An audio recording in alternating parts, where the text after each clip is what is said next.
Orang yang usianya berkah, ibu pernah dengar doa, ya Allah berkahi umurku kan? Bukan ajal. Ajal dengan umur itu beda. Apa artinya ajal? Ya. Nah, waktu kita terbatas. Kita ambil ilmu sahabat saja dengan cepat. Kalau belum tahu katakan wallahu a'lam. Baik. Apa artinya ajal? Ya. Mau dapat ajal? Pasti.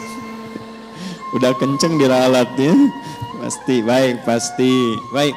Ajal itu pada mulanya, pada asalnya itu yang kita sebut dengan usia. Batas kehidupan. Ajal itu batas kehidupan. Jadi usia itu kalau dibawa ke bahasa Qur'annya atau bahkan bahasa Arab standar, itu asalnya namanya ajal. Setiap kita itu kan ada ajalnya, ada batas usianya. Dalilnya coba diambil satu saja, Quran surah ke-7 ayat 34 misal. Ya, Quran surah ke-7 Al-A'raf ayat 34. Walikulli ummatin ajal. Fa idza jaa ajaluhum la yastakhiruna sa'atan wa la yastaqdimun. Setiap umat, bukan satu dua orang saja. Semua yang menjalani kehidupan di bumi itu punya batas usia. Kenapa ditekankan kata ajalnya? Untuk memberi kesan bahwa kehidupan di dunia ini tidak abadi. Penting dicatat itu, Bu, ya. Kehidupan di sini tidak abadi, akan ditinggalkan. Karena itulah ketika ditinggalkan, diumumkan kan, telah meninggal dunia. Nah, artinya ajal telah tiba. Baik, sampai di sini bisa dipahami. Nah, itu tidak hanya kita paham, tapi tanamkan dalam jiwa. Di sini tidak abadi, akan pindah ke tempat lain. Nah, pertanyaannya, ketika pindah ke tempat lain itu meninggalkan jejak yang baik tidak di dunia. Ibu kan keluar dari sini, setidaknya baru keluar sudah dibincangkan kan? Masya Allah, jamaahnya rapi, tertib, nggak ada sampah ketika selesai kajian. Kemudian jamaah-jamaah yang sekarang ngaji tenang, tidak ada yang ngobrol, itu kan? Nah, itu jejak kebaikan yang ditinggalkan. Karena itulah sebelum meninggalkan dunia ini, selain mencari bekal ke tempat baru, kita diberikan bimbingan oleh Allah dan Rasul untuk meninggalkan kenangan-kenangan yang baik, yang kalau diikuti jadi pahala, Bu. Jadi itulah indahnya dalam Islam. Datang baik-baik, pulang pun baik. Karena itu saat datang kan disambut senyuman kan? Ini kan kejadian luar biasa sebagai isyarat. Bayi lahir, bayinya nangis, kok bisa orang yang menyambut senyum? Ya?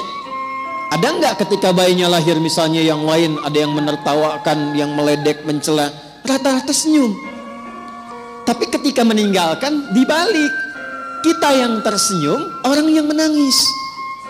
Kenapa? Karena kita bahagia meninggalkan jejak-jejak kebaikan, dan orang merasakan sedih karena kehilangan kebaikan itu yang dirasakan saat sedang dibersamai oleh orang baik itu. Nah, cara mengisi ajal supaya baik itu yang disebut dengan umur namanya. Jadi umur asalnya bukan usia artinya. Hanya diambil makna umum menjadi usia untuk memberikan kesan kepada kita selama menempuh usia itu isi dengan umur.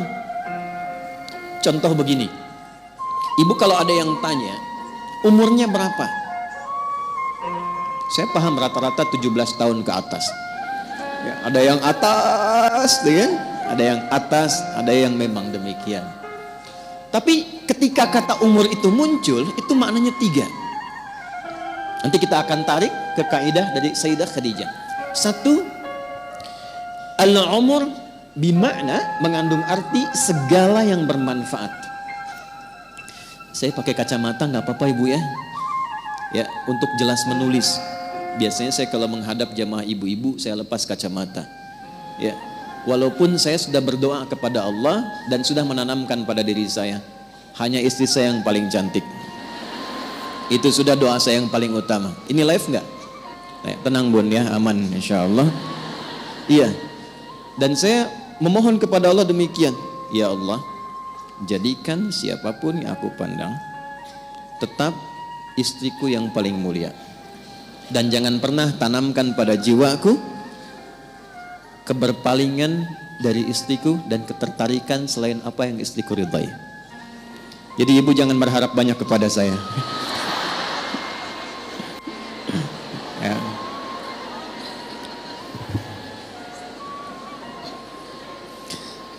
Saya tahu itu akan direkam, dengar nih Pak. Lihat sini, balik sini. Oke. Sampai mana tadi kita tuh umur? Insya Allah ingat. Segala yang bermanfaat. Ya. Baik. Ini saya buka kaidah umumnya dulu untuk menunjukkan kesan di akhir nanti betapa Sayyidah Khadijah memahami ini. Lalu kita tarik kemudian praktek dalam kehidupan beliau, poinnya apa, itu yang kita simpulkan nanti dan dibawa pulang. Singkatnya, selama hidup, kalau ingin dikenang, punya nilai kebaikan bahkan sampai masuk ke alam kuburnya, tapi nama dan kisahnya tetap harum, maka buatlah dan rencanakan semua aktivitas yang punya nilai manfaat. Melihatlah dengan yang baik saja. Bila yang dilihat tidak bermanfaat, tak harus dilihat. Berbicara yang mengandung manfaat. Bila yang akan disampaikan sekiranya tidak bermanfaat, bahkan cenderung menyakiti, maka abaikan. Sampai ke ujung kaki. Sayyidah Khadijah radhiyallahu taala anha, saat masih ingat kita bahas sebelum beliau menikah dengan Nabi, itu memegang teguh asas yang pertama ini. Tidak pernah bicara kecuali yang bermanfaat. Tidak pernah berkegiatan bahkan dengan kawan-kawannya kecuali yang mengandung manfaat. Bahkan beliau itu punya teman-teman untuk berkumpul, Bu. Punya kalangan berkumpul. Ya seperti para ibu lazimnya sekarang, pasti kan punya teman ya. Di pengajian, bertetangga, kadang-kadang kumpul untuk arisan, kadang-kadang kumpul untuk kegiatan tertentu. Sayyidah Khadijah punya. Tapi yang paling luar biasa, semua teman-teman Sayyidah Khadijah ini ketika berkumpul itu mendapatkan kemuliaan sifat dari beliau, sehingga viral di kalangan wanita-wanita Arab pada masa itu bahwa kalau ingin melihat perempuan yang bermanfaat, inilah lihat kelompoknya Sayyidah Khadijah. Dan jangan kira kita samakan dengan era sekarang, tidak. Ibu jangan lupa, dulu itu jahiliyah, di mana perempuan itu pada umumnya itu menampilkan dirinya supaya mendapatkan ketertarikan dari para lelaki. Disebut dengan tabarruj namanya. Kalau pakai emas itu nggak tanggung-tanggung. Misalnya 1,5 kilo tempel di kaki kanan dan kiri. Supaya kalau jalan bunyi cek gitu kan.